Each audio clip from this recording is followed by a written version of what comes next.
অনেকদিন পর নিজেকে নিয়ে কিছু কথা লিখলাম। ধ্বংসের দিকে তাকিয়ে মুচকি হাসি দেওয়া অদ্ভুত মানুষ আমি। হয়তো আমি পাগল, হয়তো অনুভূতির ভিতরে কোনো এক গভীর অতল দুঃখ বাসা বেঁধেছে। তবুও নিজেকে জোর করে হাসাতে শিখে গেছি। যেদিন ভেতরটা একবারে ভেঙে গিয়েছিল, সেদিনও বাইরে থেকে এক চিলতে হাসি মুখে নিয়ে সবার সামনে দাঁড়িয়েছিলাম। কষ্টগুলোকে আমি বন্ধু বানিয়েছি, একাকিত্বকে আপন করে নিয়েছি। মানুষ ভাবে আমি হয়তো সুখী, শক্ত, নির্লিপ্ত, কিন্তু তারা জানে না প্রতি রাত আমার এক একটা লড়াই। নিজেকে নিজেই বুঝিয়ে রাখি তুই ভালো আছিস, অথচ আমি জানি আমি ভালো নেই। ভেঙে যাচ্ছি প্রতিদিন একটু একটু করে, আর এই ধ্বংস হওয়াটাকে যেন ভালোবেসে ফেলেছি।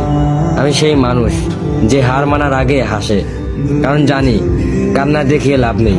পৃথিবী শুধু শক্তদের মনে রাখে, দুর্বলদের নয়।